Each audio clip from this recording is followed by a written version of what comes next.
Quem está feliz com Jesus, diga glória a Deus. Amém. Encerramento de campanha hoje. A sua alegria que certamente te acompanhou ao longo dessas 3 quartas-feiras anteriores, nos 5 alpendres, nos 5 pães, nas 5 pedras, eu sei que vai transbordar nos 5 nomes do Senhor. É ou não? É ou não? Então não precisa eu mandar, mas glorifique, vai. Glória a Deus. Pode aplaudir a Jesus, que Ele é digno. Glória a Deus. Glória a Deus. E é muita alegria poder partilhar com os irmãos desse momento, porque assim como você vai receber algo da parte de Deus, eu também vim para receber algo da parte dEle. E eu sei que Ele é fiel para cumprir aquilo que Ele prometeu. E Ele vai cumprir na sua vida, irmão. Em nome de Jesus assim se cumprirá. Obrigado, Ministério de Louvor. Podem retornar. Aqueles que estão com as suas Bíblias, podem abri-las comigo no livro do profeta Isaías. Profeta Isaías, capítulo 9, versículo 6. Neste encerramento de campanha, o Senhor lhe traz uma mensagem para tratar dos 5 nomes do Senhor. Diga comigo os 5 nomes do Senhor. Agora diga assim: a glória que abalou o mundo. Preste atenção nesse título, porque ele já traz algo impactante. A glória que abalou o mundo. A Bíblia fala no livro de Isaías, capítulo 9, versículo 6.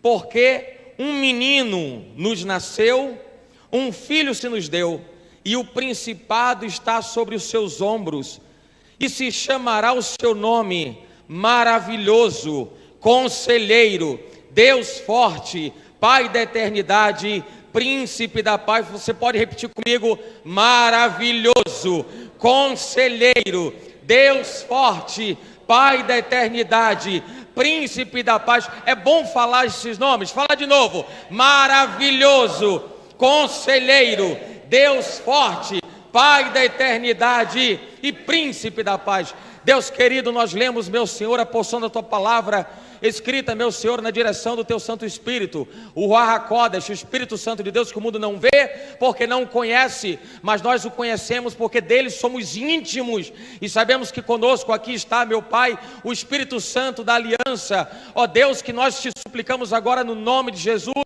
sê conosco, meu Pai, nesta noite, de maneira tal, meu Pai, que o Senhor tenha liberdade e autoridade para arrebatar os nossos corações, a nossa mente, o nosso entendimento, meu Senhor, e ungir com santo óleo o sangue do Cordeiro de Deus, cada um dos ouvidos, meu Senhor, e a capacidade de entendimento de cada um, para que, meu Senhor, ouvindo esta mensagem, cada um de nós possamos entender e compreender e discernir e guardar no mais profundo dos nossos corações a mensagem que vem do Teu santo coração, direto do trono da Tua glória. No nome de Jesus de Nazaré, meu Pai, o Senhor é quem tem a liberdade em nosso meio, e por isso, meu Senhor, nós destronamos toda e qualquer, meu Pai, ação dos infernos contra esta obra e contra, meu Senhor, ó Deus, aquilo que tens a preparar na vida do Teu povo nessa noite, e anunciamos, meu Senhor, em alto e em bom som, que o Senhor Jesus é o Rei da glória. O Senhor Jesus é o Rei da glória. Oramos agradecidos em nome de Jesus. O povo de Deus que crê diz amém. Amém. Você pode se assentar, querido, em nome de Jesus. O livro do profeta Isaías, para tratar dos 5 nomes do Senhor, traz como título essa mensagem: a glória que abalou o mundo. Diga comigo: a glória que abalou o mundo. Você observa que nesse texto é um texto que é escrito pelo profeta Isaías, e quando nós nos reportamos a textos bíblicos, é necessário que nós estejamos observando qual é o sentido, qual é o propósito, qual é o contexto em que a mensagem, o texto bíblico, ele é apresentado. Agora observe o viés profético da parte de Deus em usar um profeta no Antigo Testamento para poder abalar a estrutura do mundo. E aí eu estou me referindo à nova aliança, à era cristã, a partir do momento que o Senhor Jesus nasce em carne. Nós estamos falando do profeta Isaías, cerca de 700 anos antes de Jesus nascer em carne. E o livro do profeta Isaías é uma peça fundamental na literatura do Antigo Testamento para estruturar o Novo Testamento. Você observa nos escritos do profeta Isaías são feitas menções ao profeta Isaías mais de 400 vezes. Entre os evangelistas, os apóstolos, o Novo Testamento abraça os escritos de Isaías como sendo o espelho daquilo que o Senhor projetaria na igreja moderna. E daí estamos nós, neste contexto estamos nós inseridos, a igreja do século 21, a igreja do caminho, a igreja do Senhor Jesus, corpo de Cristo, imagem e semelhança de Deus. Há uma preocupação muito grande da parte do profeta Isaías. Você vai entender onde eu quero chegar com tudo isso. Por que o profeta Isaías chega a esses 5 nomes? E você vai observar na Bíblia por que todas elas estão elencadas como peças de um quebra-cabeças. O profeta Isaías anuncia a Israel, anuncia aos judeus algo que precisaria acontecer naquele momento, pontualmente. Nós estamos falando de um tempo histórico, onde Israel estava sendo massacrada, estava opressa pela Síria, pela Babilônia. Imagine alguém que vive oprimido a vida toda. Imagine alguém que vive sofrendo peso a vida inteira. Você acha que a autoestima dessa pessoa é elevada ou ela é baixa? É claro que ela é uma autoestima baixa, reduzida.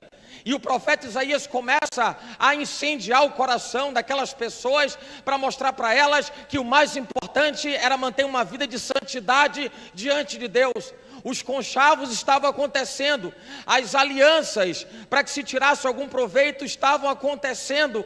Só que o mais importante era a aliança daquelas pessoas com Deus, muito mais do que a aliança de Israel com outros povos e com outras nações. Isso me faz pensar e refletir a respeito da nossa aliança com Deus. Ela é mais importante, querido, do que qualquer outra coisa. Qualquer outra coisa. O seu trabalho é importante na sua vida. Eu sei que as coisas que você tem, que Deus já lhe deu, todas elas são importantes na sua vida. Mas na hora de colocar na balança, é necessário que você entenda que a sua aliança com Deus, ela é mais preciosa do que qualquer outra coisa. A sua comunhão com Deus, a sua intimidade com Deus, a sua responsabilidade frente aos escritos do Senhor, isso é mais importante do que qualquer outra coisa. Daí você entender a diferença da igreja vacilante, a igreja errante, o povo errante de Deus no deserto, porque se deixava seduzir pelas coisas deste mundo. O seu coração não pode ser seduzido pelas coisas desse mundo. O seu coração tem que ser para sempre seduzido e ter como dono Jesus. Ele tem que ser o dono do seu coração, o dono da sua vida. E o profeta Isaías fala para Israel nesse sentido. É mais importante manter-se relacionado e bem relacionado com Deus do que se dobrar a outros povos, a outras nações. E isso porque Isaías observava pessoas que iam para o templo, irmãos. Pessoas que iam para o templo, pessoas que iam cultuar o Senhor. Mas muitas delas estavam fazendo do templo um programa social. Algo na agenda social. Hoje é dia de ir para a igreja. Hoje eu tenho que ir para a igreja. As pessoas que entravam no templo e entravam com os corações vazios, apenas cumprindo uma agenda social. Quem sabe nos dias de hoje estejamos nós precisando, isso é necessário, estejamos precisando enxergar a igreja como uma oportunidade de Deus nos abençoar. O Senhor nos quer na igreja para que Ele possa tratar conosco. O Senhor precisa polir, o Senhor precisa tratar, o Senhor precisa limpar. E para que Ele faça isso, Ele vai usar o lugar que Ele escolheu para ali fazer habitar o seu nome. Ele vai escolher o lugar que Ele determinou como sendo exclusivo para adoração. E essa era a luta do profeta Isaías, essa era a questão do profeta Isaías. Eu estou falando de Antigo Testamento, mas os escritos do profeta Isaías, eles vão refletir diretamente na estruturação do cristianismo. Ele vai refletir diretamente na maneira como a igreja da era cristã haveria de se portar e deveria estar atenta a determinadas circunstâncias que não estavam sendo observadas no tempo do profeta Isaías. Irmãos, eu estou me referindo a 700 anos antes de Jesus nascer em carne. 700 anos antes de Jesus nascer em carne, aproximadamente. E o profeta Isaías estava falando da igreja do Senhor Jesus, da igreja da nova aliança. está falando do cristianismo. E lendo o texto do profeta Isaías, você percebe por que a igreja do Senhor Jesus, a igreja da nova aliança, ela começa a se estruturar sobretudo com aquilo que declara o profeta Isaías. 3 dos principais pilares do cristianismo estão fundamentados no que diz o profeta Isaías no capítulo 9, versículo 6. O primeiro deles, quando diz o profeta Isaías, porque um menino nos nasceu, diga comigo, um menino nos nasceu. O profeta Isaías está falando da humanidade do Senhor Jesus. E nós aprendemos nesse ministério que o Senhor Jesus, cumprindo o seu ministério na terra, ele veio 100% homem. A humanidade do Senhor Jesus, um menino nos nasceu. Nasceu como nasce qualquer outra pessoa. Nasceu como nasceu você, como eu nasci. Exceção feita no pecado, essa é a diferença que é determinante para fazer de Jesus alguém tão especial, onde esses 5 nomes que nós trataremos logo mais fazem total diferença. Mas o profeta Isaías, ele trata e ele anuncia a humanidade do Senhor Jesus. A igreja cristã hoje aponta, focaliza a pessoa do Senhor Jesus, o ministério do Senhor Jesus. Andamos por Jerusalém, nos lugares onde Jesus andou.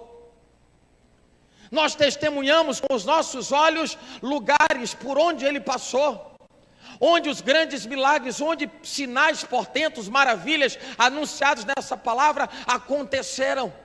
Isso demonstra a questão da pessoalidade do Senhor Jesus, a pessoa, a humanidade do Senhor Jesus. O Senhor Jesus, através desse texto do profeta Isaías, ele está estruturando a igreja da nova aliança. Olhem para mim, me reconheçam como Senhor e Salvador. O profeta Isaías, ainda nesse texto, ele fala uma outra coisa: o principado está sobre os seus ombros. O trecho desse texto faz menção ao governo do Senhor Jesus, o governo de Cristo. É o segundo pilar que estrutura a igreja cristã, e o terceiro pilar faz menção aos milagres, aos sinais portentosos, porque tais sinais só poderiam ser feitos por alguém que fosse maravilhoso. Diga comigo, maravilhoso. Comigo, conselheiro, Deus forte, Pai da eternidade e príncipe da paz. Bispo Cláudio, por que você fala que esse texto de Isaías é tão marcante e tão determinante para a igreja cristã, a igreja da nova aliança? Por quê? Porque nós estamos agora entrando na história da igreja primitiva, no nascimento da igreja cristã. Depois da ressurreição do Senhor Jesus, e os seus apóstolos e discípulos, e dentre outros, estavam cumprindo o ide do Senhor, fazendo cumprir o ide do Senhor. Querido, você acha que naquela época, aqueles que defendiam uma palavra e que abraçavam e viviam uma palavra, tinham a mesma liberdade, conforto que você tem hoje na igreja? Não tinham. A perseguição era grande contra todos aqueles que anunciavam Jesus. Quem é esse Jesus? Quem é esse Jesus? Quem é ele? Jesus passou a ser uma grande ameaça, e os pregadores do evangelho se tornaram os grandes ameaçadores dos grandes também impérios, sobretudo o Império Romano.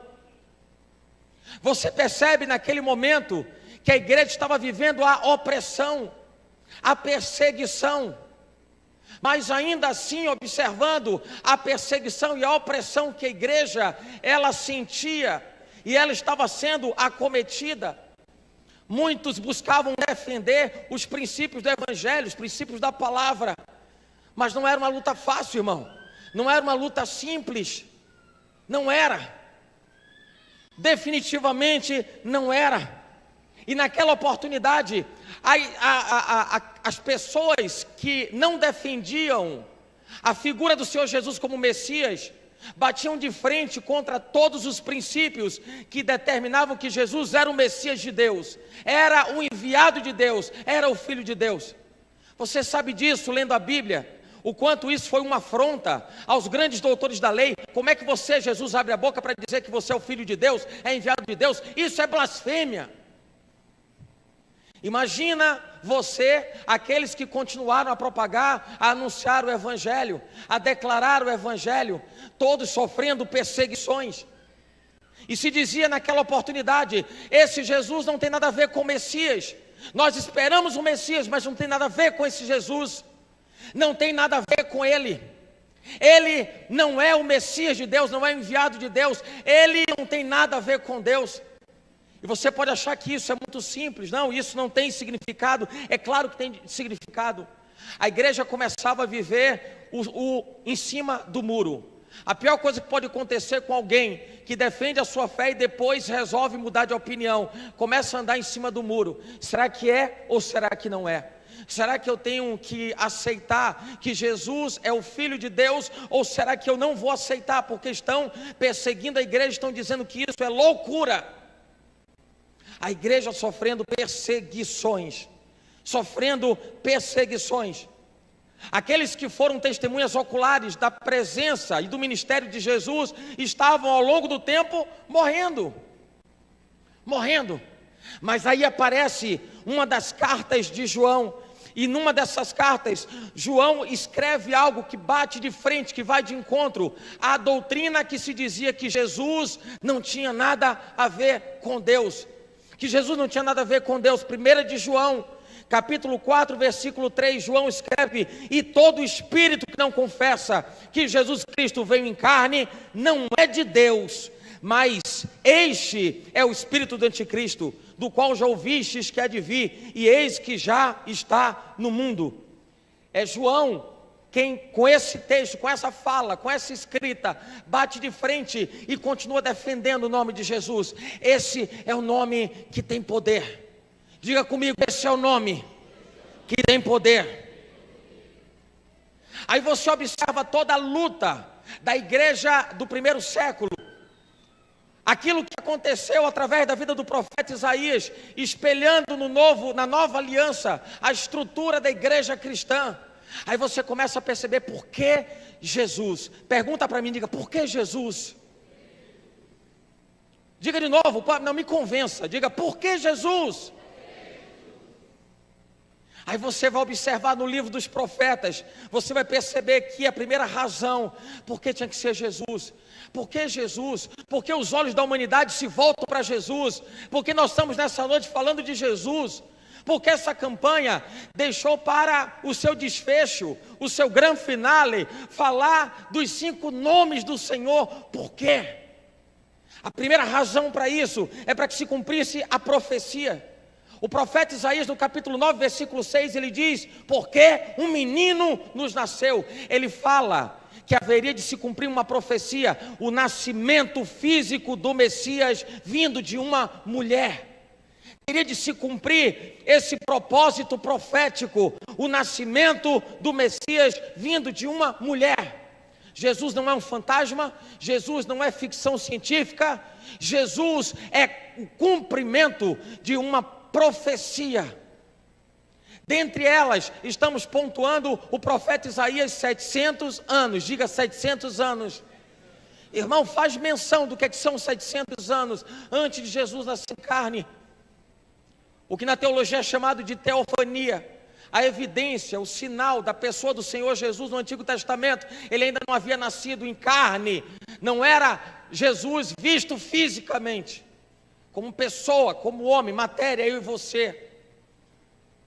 Mas ali estava anunciada a profecia que ele nasceria, e nasceria de uma mulher. E você observa no livro de Gálatas, Paulo falando à igreja da Galácia, capítulo 4, versículo 4: mas vindo a plenitude dos tempos, Deus enviou o seu Filho, nascido de mulher e nascido sob a lei. Você está percebendo o encaixe do nascimento de Jesus? Que ele é prenunciado, é predito pelo profeta Isaías, e depois ele é selado pela fala do apóstolo Paulo à igreja de Gálatas. Aquilo estava para acontecer e aconteceu, e teve de acontecer, porque aquilo era uma profecia, era o cumprimento da vontade de Deus, nascido de mulher, Jesus prometido para que viesse na forma humana. Aí você percebe porque João, no capítulo 1, versículo 14, ele escreve uma das mais belas frases, um dos mais belos textos da Bíblia, que diz: e o Verbo se fez carne e habitou entre nós, e vimos a sua glória como a glória do unigênito do Pai, cheio de graça e cheio de verdade. E ele se fez carne. A glória que abalou o mundo teve que ser manifesta em carne, teve que se materializar, teve que se fazer humana, a pessoa humana do Senhor Jesus. A primeira razão era o cumprimento da profecia. Ele fez-se carne. Em grego o verbo é logos, a palavra logos. Mas esse Logos tomou a forma humana, fez-se em carne, conforme escrito em João, capítulo 1, versículo 14.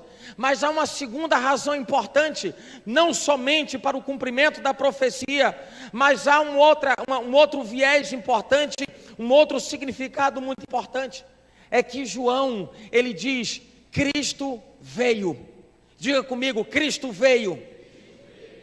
Da mesma maneira que o apóstolo Paulo, ele também diz: Deus enviou o seu Filho. Irmãos, nós entendemos que se João fala Cristo veio, não pode vir alguém que não exista, sim ou não? Se Cristo veio é porque Ele, diga de novo, se Cristo veio é porque Ele existe. Isso é importante, bispo, totalmente, é determinante, porque quando João fala de Cristo veio, ele está dizendo, agora está manifesto na carne aquele que já pré-existia, aquele que era antes da fundação dos tempos. Ele está falando do próprio Deus manifesto na pessoa do Senhor Jesus. Manifesto na pessoa do Senhor Jesus. Observe que o capítulo 1 de João, versículo 14, a Bíblia fala da forma física de Jesus. Ele veio. E veio porque ele já existia, ele se fez carne. O que na Bíblia, do grego, escreve como ele se fez carne, você entende melhor como ele foi manifesto, ou ele foi manifestado. Ele que já existia antes da fundação dos tempos, ele fez-se carne, ele foi manifestado na carne, ele foi materializado, ele se tornou a pessoa humana. Ele se tornou alguém de carne e osso, igual a mim, igual a você. Romanos capítulo 10, versículo 20, a Bíblia faz menção lá ao profeta Isaías, e Paulo escreve ousadamente. Isaías diz: fui achado pelos que não me buscavam, fui manifestado aos que por mim não perguntavam. Você percebeu que o sentido é o mesmo? Eu fui manifestado, o mesmo sentido do ele se fez carne, ele foi materializado, ele tomou a forma humana. Essa é a segunda razão importante. A terceira razão importante e que estrutura o cristianismo é porque era necessário haver um cordeiro puro. Você conhece a Bíblia e você sabe que os ritos das antigas alianças, havia necessidade de se apresentar um animal para o sacrifício, derramar o sangue de um animal, era entregue para o sacerdote, depois para o sumo sacerdote, a figura do animal do sacrifício. E você olha para a pessoa do Senhor Jesus, que depois é identificado por João, seu primo, dizendo: eis ali o Cordeiro de Deus que tira o pecado do mundo. Jesus tinha um propósito antes da fundação dos tempos, para que se cumprisse depois na terra, manifesto em carne, como Cordeiro puro, trino e imaculado de Deus, que era ele ir para a cruz. Diga para quem está do seu lado: Jesus é o Cordeiro puro de Deus, manifesto nessa terra, para cumprir um propósito. Não podia ser qualquer pessoa, não podia ser qualquer coisa, mesmo que naquela época fosse comum se apresentar animais para o sacrifício. A Bíblia fala em Levítico 20, 26 a respeito da santidade, e diz: ser-me-eis santos, porque eu, o Senhor, sou santo, e vos separei dos povos para serdes meus.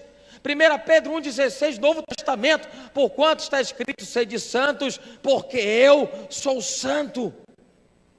Tinha que ser Jesus, o grau, o quê de santidade, a expressividade da pessoa do Senhor Jesus, o Filho do Deus vivo. Não podia ser qualquer animal para o sacrifício. Hebreus 10,4 diz, porque é impossível que o sangue dos touros e dos bodes tire os pecados. Não era possível. Pecado não era possível ser tirado, ser pago com os sacrifícios usuais que eram apresentados aos sacerdotes. Não era. E você vai me perguntar, como algumas pessoas questionam, por que cada um não pagaria o seu próprio pecado? Por um detalhe importante que eu acabei de dizer, o Senhor Jesus diz, o Senhor diz na palavra dele, tanto em Levítico quanto no Novo Testamento, 1 Pedro, sede santos, como Jesus é santo. Há uma diferença. A santidade, o valor daquilo que está sendo oferecido, daquilo que está sendo ofertado, é uma coisa que você pode comparar na nossa vida secular à violação da honra. Violação da honra. E quando você observa, imagine você, uma pessoa, um ser humano cometendo um crime contra outro ser humano. Os dois estão na mesma esfera, os dois são equivalentes. Então aquele que é o infrator, ele age contra uma pessoa, ele é penalizado de maneira que ele possa equacionar, pagando a dívida dele contra o mal que ele fez a uma outra pessoa. Estão no mesmo nível, no mesmo patamar. No mesmo patamar. Você observa que com a humanidade tendo pecado diante de Deus, as coisas mudam de figura. Completamente mudam de figura. Porque agora a questão da violação da honra atinge um nível diferente, atinge um patamar diferente. Quem poderia pagar por tamanho pecado e tamanha afronta? Deus lá no Éden dá ao homem a autoridade de governo sobre a terra. O Senhor entrega a Adão e a Eva a autoridade sobre a terra. Adão e Eva entregam de mão beijada a Satanás. E a Bíblia deixa claro que aquele que obedece a Deus é de Deus, aquele que não obedece a Deus é de quem? E Adão e Eva se deixaram engodar pela fala de Satanás, da antiga serpente, porque você não vai comer desse fruto. Por quê? E Adão e Eva pecaram pela desobediência. Se eles não estavam debaixo da obediência da palavra de Deus, eles estavam fora da aliança com Deus, completamente destituídos. É por isso que você vê na Bíblia, em Romanos 3,23, dizendo que todos pecaram e estão afastados, destituídos da glória de Deus. E assim passou a acontecer, porque a autoridade que Deus deu a Adão e a Eva, essa autoridade foi perdida, foi vendida para a autoridade de Satanás. Imagina como é que isso poderia ser reconquistado. Era a autoridade de Deus, era a violação da honra de Deus. Não poderia ser qualquer pessoa. E aí a Bíblia diz, para isso se manifestou o Filho de Deus, para desfazer com as obras do diabo. Foi manifesto o Filho de Deus. Tinha que ser um sacrifício diferente, no mesmo patamar, na mesma correspondência, tinha que ser a pessoa de Jesus. E o sacrifício vicário seria o preço perfeito para pagar pelo pecado cometido pelo homem. O homem não poderia pagar pelo seu pecado. O homem não poderia pagar o pecado que ele cometeu. Essa é a terceira razão. A quarta razão fala do aspecto profético. Deus prometeu que a descendência da mulher, a semente da mulher, pisaria a cabeça da serpente. A semente da mulher pisaria a cabeça da serpente. Isso também foi predito por Isaías no capítulo 7, versículo 14 de Isaías. A Bíblia diz, portanto, o mesmo Senhor vos dará um sinal. Eis que a virgem conceberá e dará à luz um filho, e a chamará o seu nome Emanuel, que significa Deus conosco. Isaías anuncia o nascimento do Senhor Jesus no capítulo 7, bem como ele denuncia, ele anuncia, ele fala, ele revela que o Senhor Jesus mudaria para sempre a estrutura do relacionamento do homem com Deus. A glória que abalou o mundo. A glória que abalou o mundo. Não somente falado pelo profeta Isaías, você vê Miqueias, profeta, no capítulo 5, versículo 2, ele diz, e tu, Belém Efrata, posto que entre os milhares de Judá és pequena, mas de ti me sairá o que governará Israel, e cujas saídas são desde os tempos antigos, desde os dias da eternidade. Naquele momento estava determinada a vinda do Senhor Jesus, a glória de Deus que abalaria o mundo pela pessoa do Senhor Jesus. Querido, comece a ligar as peças e encaixar os pedaços dessa mensagem, porque nós estamos falando dos 5 nomes do Senhor Jesus, e olha como os nomes do Senhor se encaixam perfeitamente em toda a estrutura, em todo o projeto de Deus para aquilo que haveria de acontecer ao mundo. E nós estamos vivendo isso. Nós estamos vivendo o período da graça da igreja, em que a igreja espera a volta do Messias. E tudo isso está estruturado naquilo que um dia Deus revelou ao profeta Isaías no capítulo 9, versículo 6. A estruturação do cristianismo. Isso não era novidade para o povo judeu, mas entender e discernir a respeito de que seria Jesus era um grande desafio. Lá na lei, no livro da lei, no livro de Deuteronômio, você vê Moisés falando sobre isso, Deuteronômio 18:15. O Senhor teu Deus te levantará um profeta do meio de ti, teus irmãos como eu, a ele ouvireis. Você vai observar lá no livro de Deuteronômio, que é que tem a ver com Jesus, muitos anos depois, muito tempo depois. Diga comigo, Deus não muda. Ele não muda. Ele não muda. No Evangelho de João, capítulo 6, verso 14, Jesus tinha operado aquele milagre da multiplicação dos pães. O que foi que disseram quando viram Jesus operando aquele sinal grandioso? Assim foi dito, vendo, pois, aqueles homens o milagre que Jesus tinha feito, diziam: este é verdadeiramente o profeta que deveria vir ao mundo. Esse é o profeta que deveria vir ao mundo. Os escritos do Antigo Testamento, que declaravam que o Messias estaria manifesto em carne, estaria em Israel, e observando aquele milagre gigantesco que Jesus tinha realizado, o coração daquelas pessoas se enchia em dizer: é Ele, não tem como não ser, é Jesus, Ele é o Rei da Glória, é Ele, é Jesus, Ele é o profeta que haveria de vir, Ele é o Messias, Ele realmente é o Filho de Deus, não tem como ser diferente. Tudo isso remonta à pessoa do Senhor Jesus, o seu ministério, o seu projeto, o seu propósito, aquilo que Deus haveria de realizar nessa terra, e anunciar por meio dos seus 5 nomes quem seria Jesus. Fica de pé, querido, no seu lugar, em nome de Jesus. Agora você vai guardar cada um desses 5 nomes, cada um desses 5 nomes. Por que Jesus é maravilhoso? Diga, Ele é maravilhoso. Diga de novo, Ele é maravilhoso. Isaías capítulo 28, verso 29, a Bíblia diz: até isso procede do Senhor dos Exércitos, porque é maravilhoso em conselho e em grande obra. Ele é maravilhoso em conselhos.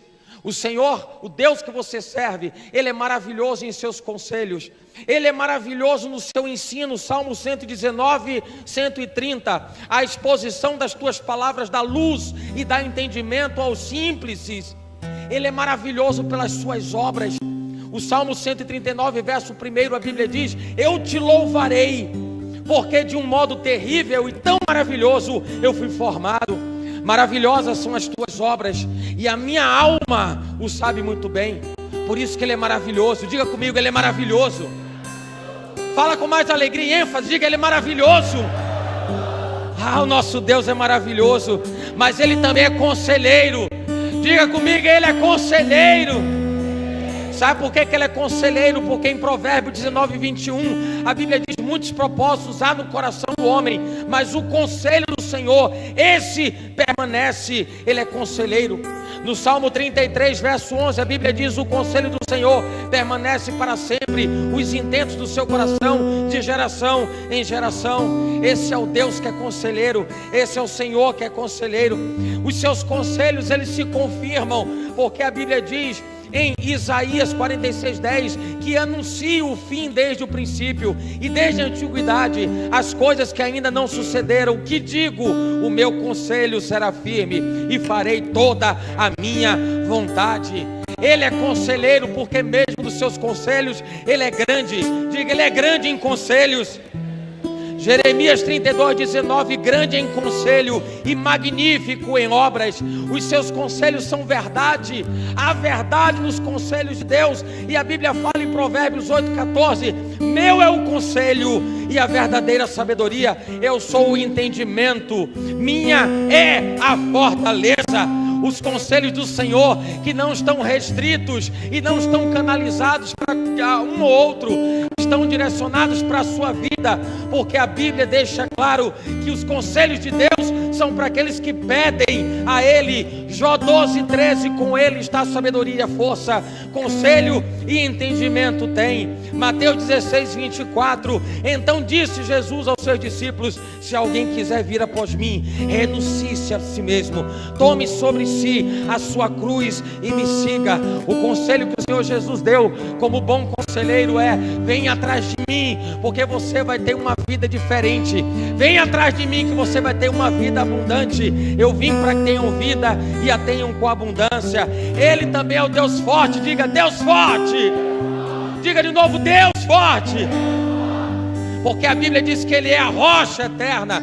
Isaías 26:4, confiai no Senhor perpetuamente, porque o Senhor Deus é uma rocha eterna. Deuteronômio 32:4, Ele é a rocha cuja obra é perfeita, porque todos os seus caminhos são juízo. Deus é a verdade e não há nele injustiça. Justo e reto Ele é. Ele é Deus forte, porque Ele é o Deus poderoso de Israel. Isaías 1:24, portanto diz o Senhor, Deus dos exércitos, o forte de Israel. Ele é a pedra, Ele é a rocha viva. 1 Coríntios 10:4, e beberam todos de uma mesma bebida espiritual, porque bebiam da pedra espiritual que os seguia, e a pedra era Cristo. Ele é o Deus forte. Segundo Isaías 10:21, os resíduos se converterão. Os resíduos de Jacó ao Deus forte. Ele é o Deus forte, de que Ele é o Deus forte. Mas não bastasse ser maravilhoso, conselheiro e Deus forte, Ele também é o Pai da eternidade. Jesus, no seu ministério, era difícil das pessoas, daqueles que não queriam acreditar, era difícil eles acreditarem na eternidade. E o Senhor Jesus, Ele já existia antes da eternidade. Imagina aquelas pessoas entenderem o que era ser o Pai da eternidade. O Pai da eternidade. E a Bíblia diz que Ele é o Pai da eternidade. Salmo 90, versículo 2, antes que os montes nascessem, ou que tu formasse a terra e o mundo, sim, Ele de eternidade em eternidade, tu és Deus. Ele é a eternidade, declarado por Moisés, tão observado, tão apreciado pelos judeus. Moisés diz em Deuteronômio 33:27, o Deus eterno te seja por habitação, e por baixo de ti estejam os braços eternos, e Ele lança o inimigo de diante de ti e destrua-os. Moisés anunciando que Ele era o Pai da eternidade. Também declarado pelo profeta Isaías, mas tu és nosso Pai. Ainda que Abraão nos não conhece, ainda que Abraão nos não conhece, Israel não nos reconhece, tu, ó Senhor, és nosso Pai, nosso Redentor. Desde a antiguidade é o teu nome. Desde a antiguidade é o teu nome. E além de tudo isso, além de ser maravilhoso, conselheiro, Deus forte, Pai da eternidade, Ele também é. Ele também é. Ele também é. E a Bíblia diz em Romanos 1:4, declarado Filho de Deus em poder, segundo o Espírito de santificação pela ressurreição dos mortos, Jesus Cristo, nosso Senhor, o Filho de Deus, anunciado no Salmo capítulo 5, versículo 2, atende a voz do meu clamor, Rei meu e Deus meu, pois a ti orarei. Jesus, o enviado de Deus, o príncipe da paz, o filho do Deus vivo, e é príncipe quem é filho de rei.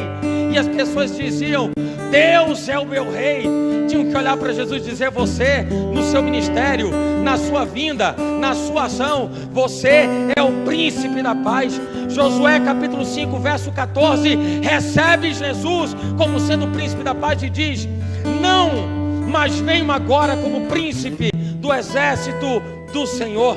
Isaías 55:4: eis que eu o dei como testemunha aos povos, como príncipe e governador dos povos. Príncipe e governador dos povos. Novo Testamento, a igreja primitiva, Atos capítulo 3 verso 15, a Bíblia diz: e matastes o príncipe da vida. Ele mudou agora o seu status. Não era somente mais o príncipe da paz, agora ele alcança um status diferenciado. Mataram o príncipe da paz, mas agora ele é o príncipe da vida. Ele é algo maior, abrangência maior. Ele é o príncipe da vida, ao qual Deus ressuscitou dos mortos, do que nós somos testemunhas. Olhamos para Jesus hoje, Lucas capítulo 19 verso 38, assim como nós nos dias de hoje, e a Bíblia diz, dizendo: bendito o rei que vem em nome do Senhor, paz no céu e glória nas alturas. O Salmo de número 24 verso 8, a Bíblia fala: quem é este rei da glória? O Senhor forte e poderoso, o Senhor poderoso na guerra. O versículo 9: levantai, ó portas, as vossas cabeças, levantai-vos, ó entradas eternas, e entrará o rei da glória. E quem é esse rei da glória? Quem é esse rei da glória? O Deus forte, o maravilhoso, o conselheiro, o Pai da eternidade, o príncipe da paz. Ele é o rei da glória. Jesus é o rei da glória. A ele honra, a ele glória, a ele louvor, a ele adoração, a ele celebração, a ele a majestade, a ele o domínio. Jesus é o rei da glória. Abram-se as portas para a entrada dele. O rei, o grande rei, o rei que nós esperamos o seu retorno, e ele está às portas. Vai vir, vai entrar o rei, vai vir o rei, vai entrar em cena o rei da glória. Diga: o rei da glória, meu Jesus, ele vai voltar. Diga: ele vai voltar. O rei da glória vai voltar. Então abra teu coração, abra seu coração e declare em alto e bom som, para que entre o rei. Diga, fala para ele dos céus, declara para ele o seu aguardo, a sua expectativa. Oh, aleluia. Eu abro meu coração, eu abro meu coração para que entre o rei Jesus, o rei da glória. Eu abro meu coração, eu abro meu coração para que entre o rei Jesus, o rei da glória. Eu abro meu coração, eu abro meu coração para que entre o rei Senhor Jesus, Maranata, parabéns, Senhor Jesus, o Deus maravilhoso, Deus forte, conselheiro, príncipe da paz, Pai da eternidade. Vem, Jesus, oh, oh, oh. Entre o rei Jesus, o rei da glória. Eu abro meu coração, eu abro. E quem é este? Quem é o rei da glória? Quem é o rei? Fala alto. É Jesus. Ele é o rei da glória. Oh, quem é o rei da glória? Quem é o rei da glória? Jesus, Jesus, ele é o rei, ele é o rei. Quem é o rei da glória? Quem é o rei da glória? Jesus, Jesus, ele é o rei, ele é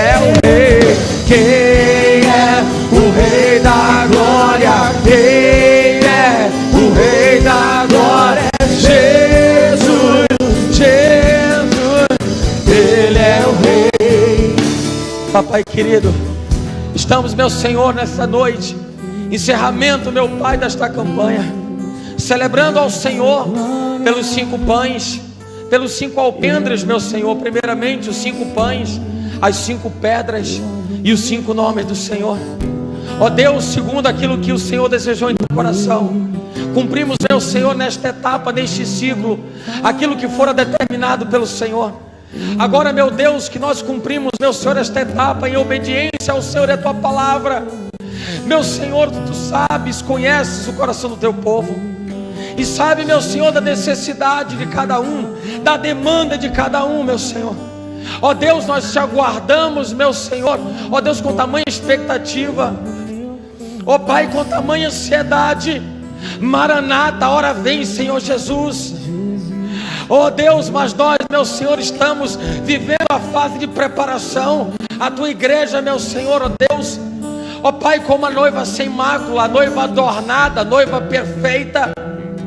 Pai, em nome de Jesus, indo de encontro, meu Senhor, a cada coração na noite deste dia.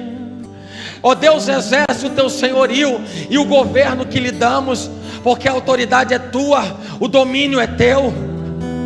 Ó Deus, nós vivemos essa profecia. Um menino nos nasceu, um filho se nos deu. Ah, meu Senhor, o Senhor que foi dado como bom presente para este mundo, a maior conquista, meu Senhor, que alguém poderia guardar no seu coração, e não foi nem por merecimento, foi pela graça e por misericórdia. Mas nós temos a pessoa bendita de Jesus. A Ele, meu Senhor, honra, glória e louvor. É Ele, meu Senhor, que está escrito que o principado, o governo, a autoridade construída e constituída está sobre Ele. E Ele, meu Senhor, recebeu a autoridade nessa terra, porque Ele conquistou, Ele reconquistou essa autoridade. O Senhor Jesus, ó Deus, o Messias de Deus, o Cristo de Deus, o preço pago no Calvário. Deus querido, no nome de Jesus, vem de encontro, meu Senhor, a cada um de nós neste santuário. O Senhor que há de nos dispensar daqui a pouco, meu Pai, ó Deus, mas nós sabemos, meu Senhor, que todas as nossas questões, meu Senhor, estão postas diante do teu trono. Ó Deus, o Senhor é aquele cuja palavra diz: eu ouço o teu clamor, eu ouço o teu clamor. O Deus que se reclina da sua glória, do seu trono de poder, e para escutar a oração, o clamor, as súplicas, os gemidos. O Senhor que enxuga as lágrimas, meu Senhor, ó Deus, é aquele que está neste lugar, é aquele que conosco está. Estamos, meu Senhor, reunidos no teu nome. Ó Deus, em nome de Jesus, meu Senhor, nós determinamos o nome de Jesus a partir de agora. Essas 4 quartas-feiras escreveram uma nova fase de vida para cada um de nós. Nós não somos mais os mesmos, não somos mais as mesmas pessoas, não somos, meu Senhor, ó Deus, as mesmas criaturas de antes.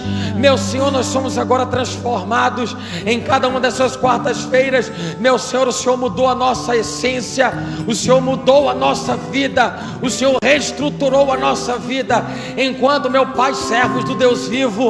Ó Deus, em nome de Jesus, assim, meu Pai, estabeleça sobre nós, meu Senhor, ó Deus, a continuidade daquilo que o Senhor, ó Pai, finalizou e selou, meu Pai, nessa noite. Ó Deus, em nome de Jesus, Tu és o Rei da glória, e nós, meu Senhor, nos alegramos na Tua presença. Abrimos nosso coração para Ti. Diga: eu abro meu coração. Diga: eu abro meu coração para aquilo que o meu Deus tem para minha vida, em nome de Jesus, em nome de Jesus. Então diga para Ele: eu abro. Diga: eu abro meu coração. Eu abro meu coração. Eu abro meu coração para que entre o Rei Jesus, o Rei da glória. Eu abro meu coração. Eu abro meu coração para que entre o Rei Jesus, o Rei da glória. Eu abro meu coração. Eu abro meu coração. Quem é o Rei da glória? Quem é o Rei da glória? É Jesus, Jesus.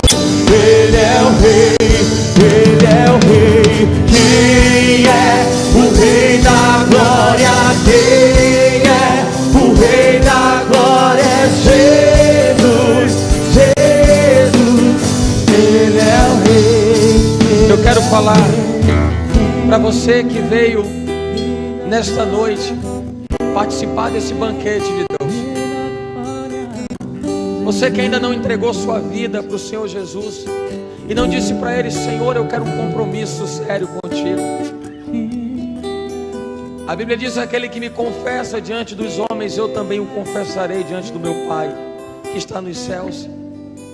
Se você chegou até aqui, Deus tinha um propósito nisso, e a boa obra que Ele começou, Ele também há de aperfeiçoar. Aquele que detém poder sobre todas as coisas, e o seu nome está acima de todo nome que se nomeia, porque há poder do nome de Jesus. É o Senhor que quer transformar a sua vida por inteiro.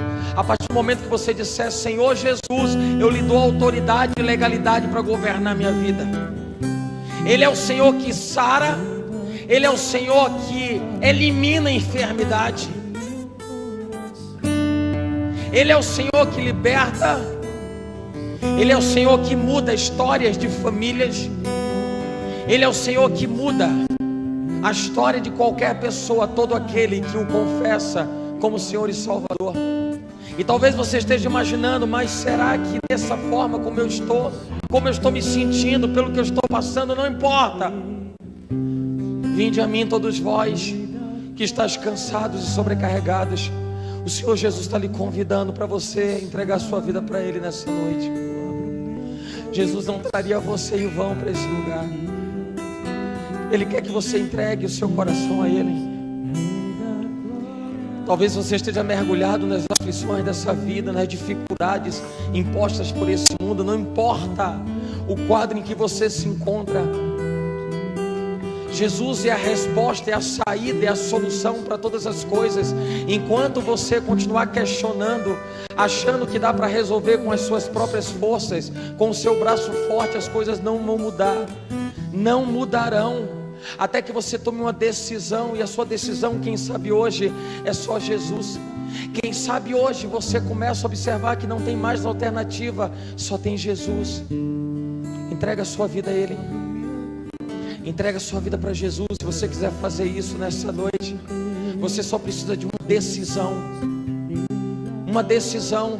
A história de vida de cada pessoa nessa terra, ela é escrita por decisões. Quando você toma uma decisão, você escreve um capítulo diferente na sua vida. Enquanto você não consegue tomar decisões, nada muda, nada acontece. Você continua vivendo as mesmas circunstâncias, os mesmos episódios, as mesmas mazelas, os mesmos problemas, enquanto você não consegue se livrar do fardo pesado, tomar para si um fardo que é leve, aquele que o Senhor Jesus oferece. Se você quer entregar sua vida para Ele nessa noite, faça um sinal para mim, eu vou orar por sua vida.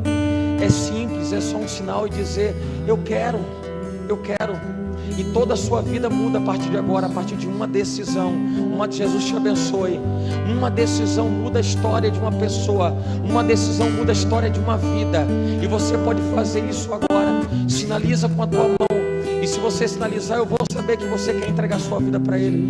Não saia nessa noite sem dedicar a sua vida para Jesus. Te abençoe, em nome de Jesus. Eu já vejo duas mãos. A sua está sendo esperada por Ele. Jesus te trouxe e Ele espera que você levante as suas mãos, em nome de Jesus. Do seu lugar, levanta a tua mão e sinalize. Eu sei que tem mais gente. Jesus te abençoe. Eu sei que tem mais gente. Eu já vi 3 mãos levantadas. O Senhor quer abençoar mais gente nessa noite. O Senhor quer transformar mais vidas nessa noite. Eu não falei de alguém qualquer. Eu falei do maravilhoso, do conselheiro, do Deus forte, do Pai da eternidade e do príncipe da paz. Não é qualquer pessoa. O Senhor Jesus quer mudar a sua história. Ele só precisa que você creia. Ele só precisa que você o desafie. Ele lhe dá essa autoridade de você desafiar a mudança da sua vida mediante a sua entrega, em nome de Jesus.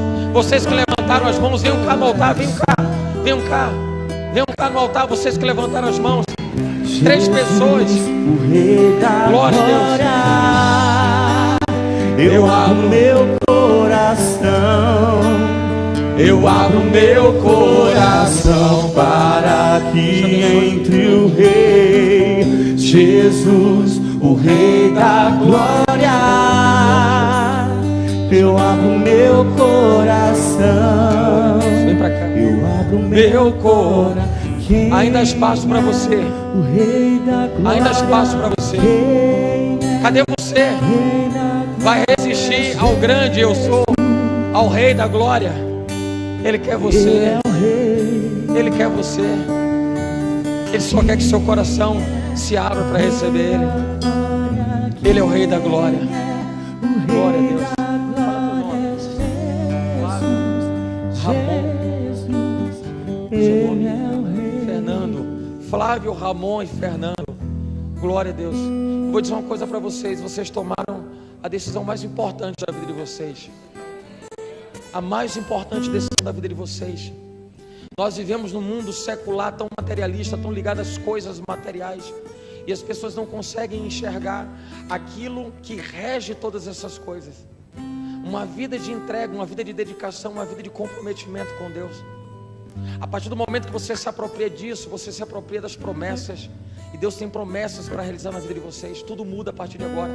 Uma decisão, talvez vocês tenham pensado no lugarzinho de vocês: o que é que isso vai mudar na minha vida? Tudo muda na vida de vocês a partir de agora. Uma decisão, e tudo começa por uma decisão. As coisas que começam a acontecer, acontecem mediante a tomada de uma decisão. Vocês tomaram a decisão. Amém?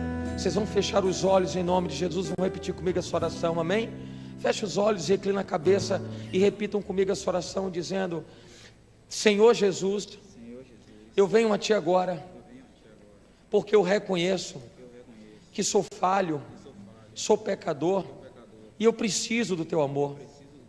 Por isso mesmo, escreve agora o meu novo nome no livro da vida do Cordeiro de Deus. Pai, eu quebro, eu desfaço, eu anulo, eu rejeito, pelo poder do nome de Jesus e do sangue de Jesus, a toda aliança, todo pacto, todo negócio, toda transação, toda consagração que eu fiz com Satanás, seus príncipes, seus demônios e suas forças espirituais da maldade. Eu quebro, desfaço, anulo e rejeito, pelo poder do nome de Jesus e do sangue de Jesus, a toda aliança, todo pacto, todo negócio, toda transação e toda consagração que por tradição eu herdei dos meus pais e dos meus antepassados. Pelo poder do nome de Jesus e do sangue de Jesus, eu quebro, eu desfaço, eu anulo e eu rejeito a todo bloqueio na minha mente, no meu consciente, no meu inconsciente, em nome de Jesus. E em nome de Jesus eu rejeito, eu anulo, eu elimino, eu destruo no mundo do homem, no mundo do espírito, a toda maldição lançada contra a minha família, contra a minha parentela, em todas as minhas gerações daqui para frente, e em todas as minhas gerações daqui para trás, até Adão do Jardim do Éden. Meu Senhor, a partir de agora, o Senhor é minha companhia plena, companhia de todos os dias, porque eu preciso do Senhor para me orientar nos meus caminhos, em nome de Jesus, amém. E a igreja do Senhor Jesus, estende as mãos para cá e diz: e nós, como igreja do Senhor Jesus, concordamos com esta confissão pública, e ligamos na terra, e ligamos nos céus, a salvação de Flávio, de Ramon e de Fernando, e nós os abençoamos com todas as sortes de bênçãos materiais e espirituais em Cristo Jesus, especialmente a bênção do Senhor, da prosperidade e da provisão. E nós profetizamos sobre a vida dos nossos irmãos uma vida plena, uma vida abundante, cheia de experiências e conquistas diante da presença de um Deus que reina sobre todas as coisas, em nome de Jesus, amém, amém. Glória a Deus. Vocês têm família, não tem? Glória a Deus. Está vendo a nossa bispa Mailde aqui? Que é presidente do ministério, ela e o bispo Átila Brandão, não é? Nossos pais espirituais. Glória a Deus. Fernando, Deus abençoe a sua vida. Vocês têm família? Tem? Sozinho aqui? Não está mais sozinho. Do Rio Grande do Sul. Glória a Deus, está vendo? Glória a Deus. Do Rio Grande do Sul deve ser gremista. Olha, tá vendo? Está feliz. Já é baiúcho, glória a Deus.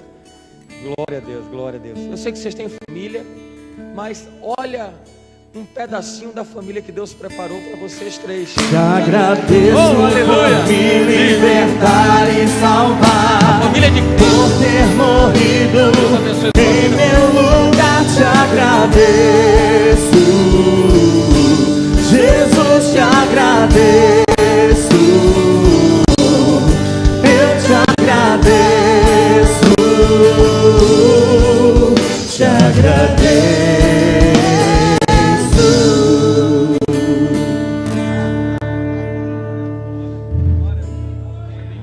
Oh, glória a Deus. Aleluia. Pode aplaudir a Jesus, querido. Glória a Deus. Glória a Deus. Glória a Deus. Valeu. Quem foi abençoado, dá um glória a Deus bem alto. Irmãos, eu quero lembrar vocês, esse é o nosso terceiro ano que nós nos confraternizamos aí na quadra. E aqueles que, para a semana, nós vamos ter essa confraternização. Amém? Então, nós precisamos que vocês procurem uma pessoa do Ofir. Diga aquilo que você vai trazer, porque vai ser pão, uva